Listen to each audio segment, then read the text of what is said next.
Robert Maudsley is known as Britain's most dangerous inmate. Residing in solitary confinement since 1989, he spends 23 hours a day in a specially designed cell. The bulletproof glass enclosure is 18 by 15 feet, sealed with a solid steel door, located in the basement of Wakefield Prison, West Yorkshire. Who is Robert Maudsley, and how did he find himself in nearly 40 years of complete and utter isolation? Born the 26th of June 1953, Robert was raised in Nazareth, a Catholic orphanage in Crosby, Merseyside. He lived there alongside an older unnamed sister and two older brothers, Paul and Kevin. Neighbours had previously reported maltreatment, and the children were removed from the home when Robert was only 6 months old. However, when he was 8, the parents retrieved him and his siblings and took them back into their home, which would be the start of a nightmare for all of them. His parents would go on to have another 8 children, totaling 12, and none of these children were safe from neglect, as well as violent outbursts from their father, who was prone to them daily. Paul, which is Robert's brother, would have a son later on, and Paul would tell his son Gavin that he remembered his childhood to be extremely uncomfortable, unsettling, and full of mistreatment. They would have to cram all of these children into one house. They wouldn't have proper clothes or bedding, and they would sleep on mattresses or on the floor or huddled together in one bed. It was not a pleasant experience for any of them. However, it was said that Robert appeared to suffer the worst of it all, at one point being locked in his room for a whole 6 months. The door only opened for the father to come in and mistreat him. He once hit Robert with an air rifle with such force it snapped. At 18, Robert fled the maltreatment of his parents alongside his older brothers. He lost contact with them as they spread out across the country, Robert ending up in London. Life in London was not easy. Robert resorted to selling his body to older men to survive. He became dependent on substances and was forced to seek psychiatric help after several self-deletion attempts. But it's likely that due to his unstable life, he was unable to maintain treatment. In 1974, he met John Farrell. John picked him up, intending to pay him for adult activity. However, he made the mistake of showing Robert indecent images of children he had taken. This enraged Robert, who promptly yeeted John. Robert then immediately handed himself into the police. He later admitted that he hoped that this would finally allow him to receive the psychiatric care he wanted and needed in prison. Robert was found to be unfit for trial, instead being sent to the infamous high-security psychiatric hospital in Berkshire, Broadmoor, known to have housed the silent twins June and Jennifer Gibbons and Peter Sutcliffe. In 1977, he and fellow resident David Cheeseman locked themselves in a cell with David Francis, an undesirable charged with crimes against children. Over the course of 9 hours, things were done to David Francis. I can't say exactly what was done to David Francis, but imagine if you were locked in a cell with an undesirable, and you can get the picture. David Francis eventually succumbed to his injuries and his life was over. A spoon was found lodged in the brain to yeet him. No proof has ever been found to suggest that Robert ate any part of David Francis, but the media took this detail and used it to dub him as Hannibal. Following the incident, Robert was transferred to Wakefield Prison, charged with manslaughter and sentenced to life imprisonment with a recommendation he should never be released. This wouldn't be the end for Robert's yeetings. He ended the lives of 2 prisoners in one day in 1978. Salney Darwood, a man who yeeted his own wife and was known to mistreat her, and William Roberts, who, like the previous target David Francis, had committed indecent acts with children. Stanley was asphyxiated and stabbed and hidden under Robert's bed, whereas William Roberts was stabbed and his head slammed against the wall multiple times. Robert later stated he intended to end the lives of as many undesirables as possible, but failed to lure anyone but Salney into his cell. Robert then calmly walked to the office, placed the knife on the table and said, you're going to be too short for roll call tonight. At a loss for what to do, the prison authorities decided to make him his own special cell in the basement and isolate him from other prisoners. He was transferred to his basement cellar, noted to possibly be an inspiration for the Silence of the Lambs cell. Through media coverage, his brothers found where Robert was and reconnected for the first time since they had run away from home. Kevin, Paul, and Paul's son, Gavin, Robert's nephew, write to him and visit him whenever they can.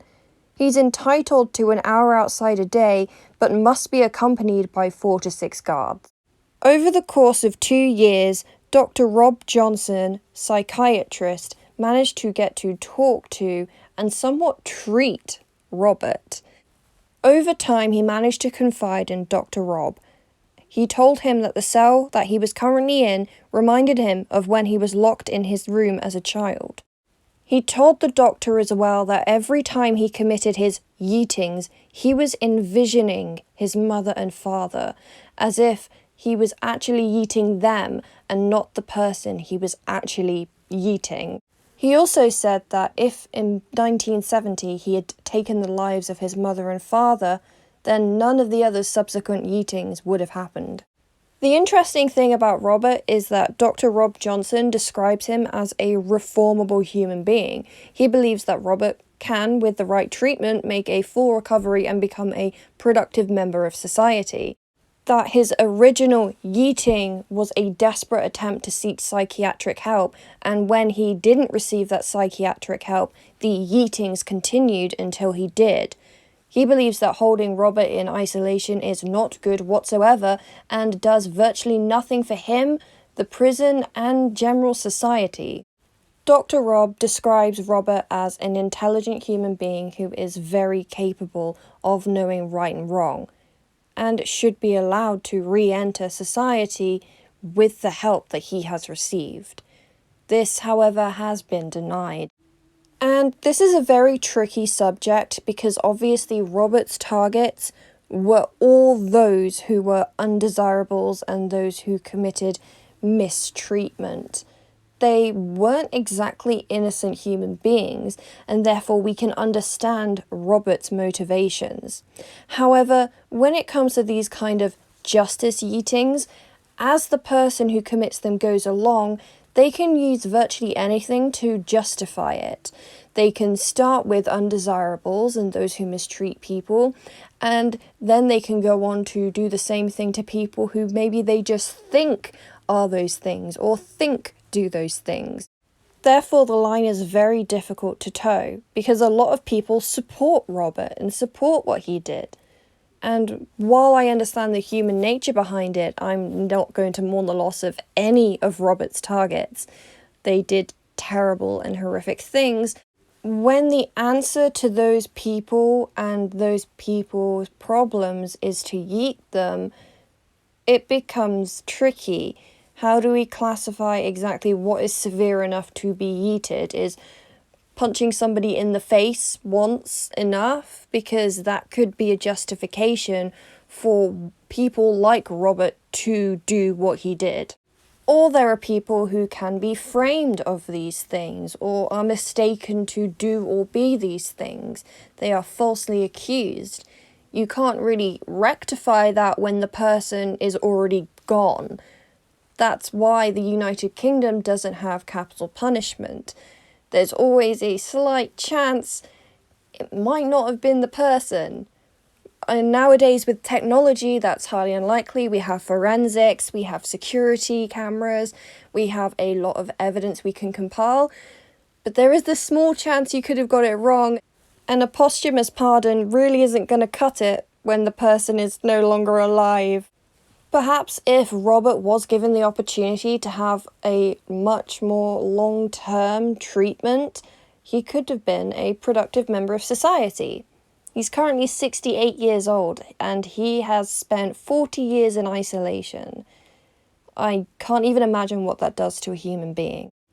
He is the only person ever to go into prison for one yeeting and to become a serial yeeter in prison. So In many ways, Robert was failed by the system's insistence of prioritizing punishment over treatment. In March 2000, Robert asked for his solitary confinement to be relaxed, or for a cyanide pill to end his life. These requests were both denied. He also asked for a pet budgie for company, which was declined.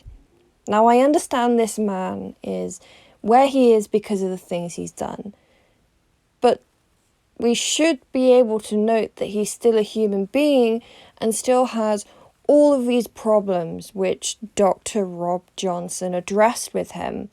So I think he should be allowed to receive psychiatric care, especially because he didn't just go out and hurt random people and hurt people who he had absolutely no knowledge of. He didn't take people off the streets. He didn't steal children from playgrounds.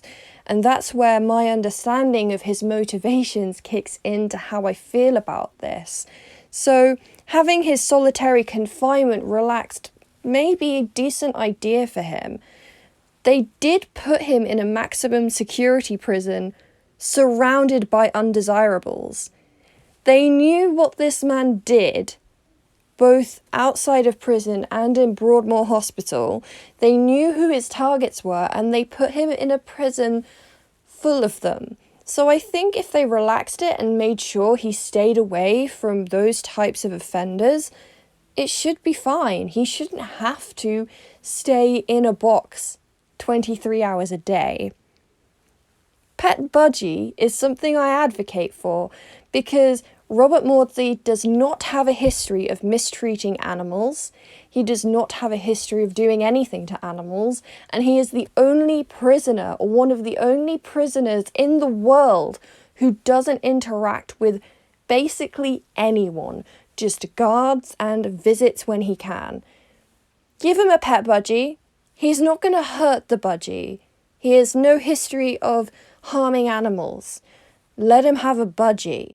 I'm by no means saying that Robert is 100% right and we should just let people run around yeeting people, because that could turn south pretty quick and people can justify themselves by saying, well, I thought that person was an undesirable. It could be made into a defense. So no, I don't think people should be doing that and shouldn't be allowed to do that. But come on. This guy has been stated to be a capable, reformable, intelligent human being by a psychiatrist. So if we're not going to let him out, we can at least let him have some freedoms and a pet budgie. I just give him a budgie. This isn't because, oh, now all the prisoners are going to want budgies. No, not all prisoners are kept in solitary confinement. So, yeah, budgie gate. Let the man have a budgie. That's all I have time for in this video, but what do you guys think? Do you think that Robert was 100% justified? Do you think that he should be let out into the general population of a prison? Or are you somewhere in the middle like me? I understand what he did was wrong and should not have been done, especially because other people could take it and use it as a defense if they were angry enough at someone to yeet them. But with psychiatric care and supervision, that he could be allowed out more into the populace and be able to socialise. Who knows? You guys let me know down in the comments below. I'll see you soon. Bye.